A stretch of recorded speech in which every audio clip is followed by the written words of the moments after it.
What did happen in 1992 was so different from what we're seeing now. Every time we get close to an election, the same thing happens. A tragedy, then we get the fire, then we get the looting, then we get the rioting, and then we get the rage. The media comes in and says, oh, it's all organic. It's mostly peaceful. No need to worry. This is just the voice of the people. What does Martin Luther King say? A riot is the language of the unheard. Yeah, I'll bet. But let me be real with you. It's not. It's coordinated. And I'm going to show you exactly how this works. What's up, everybody? My name is Quisha King Benton. Welcome to the Quisha King Show.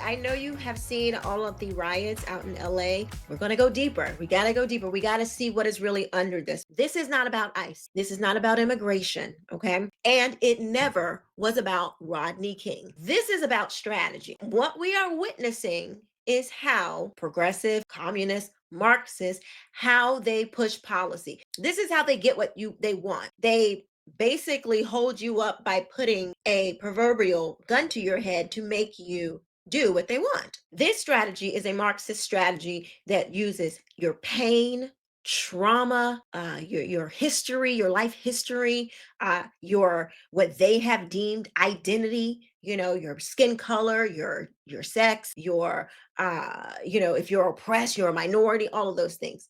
All of that just to justify their revolution. You are just cannon fodder for their agenda. They want the chaos.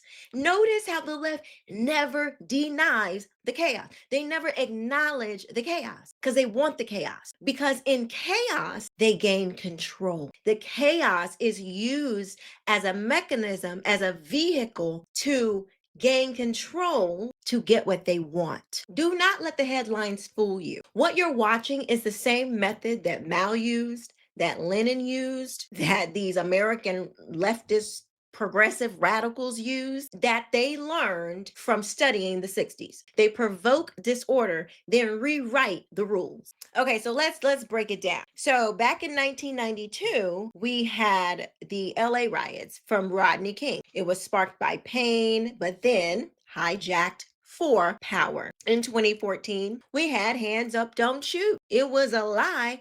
But the lie didn't stop them. They didn't care about that. They kept going because it doesn't matter about the lie. Remember, the only thing that matters is the revolution. And of course, we have George Floyd that happened in 2020. Entire cities were burned. People were killed. You had whole streets and cities taken over by the left. Remember, but the left called it the summer of love, and how they paid homage to this. They bent their knee and donned themselves in their African attire to show their sympathy for the rioters. This is not simply a group of people seeing injustice and then taking to the streets to do something about it. No. This is not a pattern of justice. This is a pattern of weaponized outrage. They take a situation, they wait for a situation to happen, or they will create one. They will create one. They will agitate the different side, because don't forget, communist, progressive, Marxist, they have infiltrated both. They have infiltrated pretty much every institution. There is no institution in America that they have not infiltrated. So they are inside these groups, and they will agitate the group from the inside and provoke them to go after each other. They wait for the spark, then they flood the zone with media, hashtags, commercials, activists get all outraged, and then they start pushing the policies that were just sitting on the shelf until something happened that they could use. The LA County police say that they have it under control. Carrying a flag is not illegal, as you know. What did happen in 1992 was so different from what we're seeing now. I mean, that was a real riot. Video after video has shown that these agents are the ones provoking protesters and also making up, aggression by these protesters that later video shows people were not aggressive. We are having an administration that's targeting peaceful protests, people that are there to protest.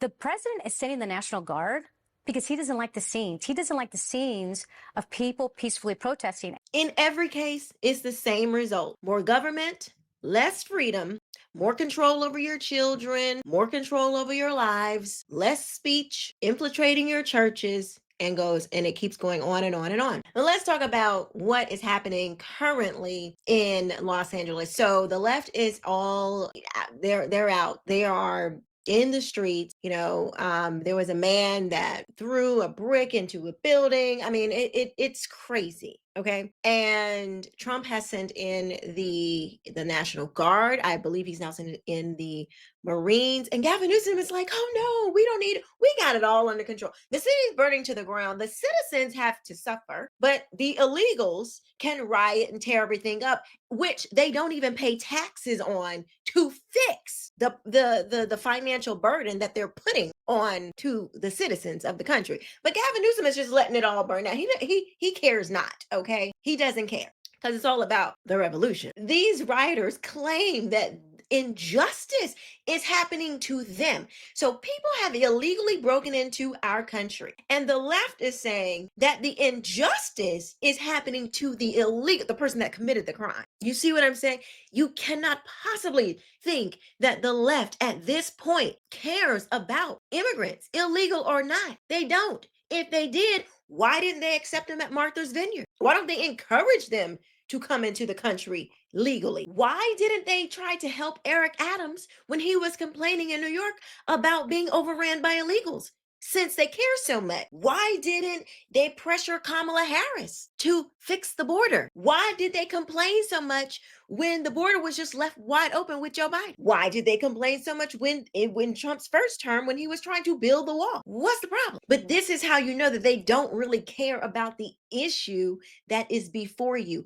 All of this rioting is a stunt. It is to push you to play on your emotions to make you do what they want you to do. Why aren't the cities cooperating with the Trump administration? You got local jails refusing to cooperate with ICE. You got the Fed stepping in. Like I said, Trump has sent the National Guard. We have the protests escalating. Leftist organization pushing policy demands. How is this supporting justice? It's not. It is about control. And I will prove it to you once again. This is the play. They're not defending immigrants. They're trying to dismantle law enforcement. They're trying to collapse the system to justify their new power grabs. They need a reason to push for themselves to be empowered.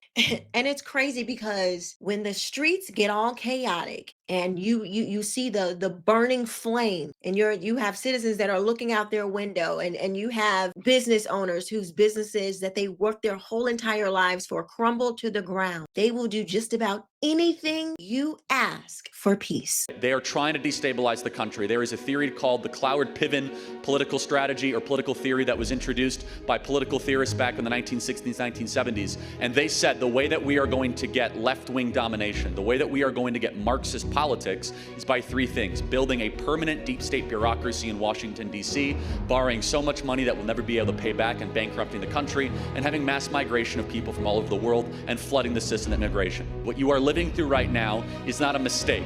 It's not that Joe Biden and the current White House, they're stupid. They know what they're doing. They know exactly what they're doing. It's a strategy. It's a plan. They're trying to overload the system so they can break it, so then they can build whatever comes next. Have you guys ever heard of the Cloward-Piven strategy? Was created by Frances Piven. If you watch Thomas Sowell, you've seen Thomas Sowell debate her in the past. In Wikipedia says it like this: the Cloward-Piven strategy is a political strategy outlined in 1966 by American sociologists and political activists Richard Cloward and Frances Fox Piven. The strategy aims to utilize militant anti-poverty groups to facilitate a political crisis. So strategy was developed in 1966. The strategy aims to utilize, quote, militant anti-poverty group. So they're going to use this group like let's just say a leftist organization to facilitate a political crisis. Facilitate a political crisis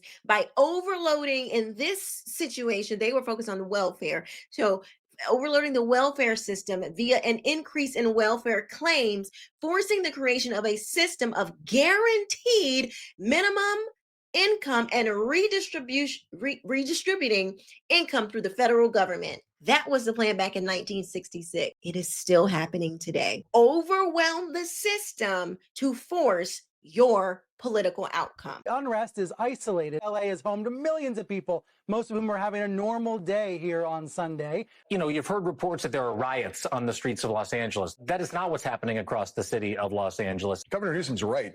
There wasn't anything like a riot happening on Friday, Saturday. We just witnessed a protester thanking a National Guardsman for his service here in California. LAPD, by most estimates, had this under control last night. No, I don't think the National Guard is needed now. Things in LA are calm. There was a protest that got a little unruly late at night. There have been no violence where anybody that was protesting hit anybody, shot anybody, threatened anybody. Nothing has happened. What is just a bunch of people having fun watching cars burn.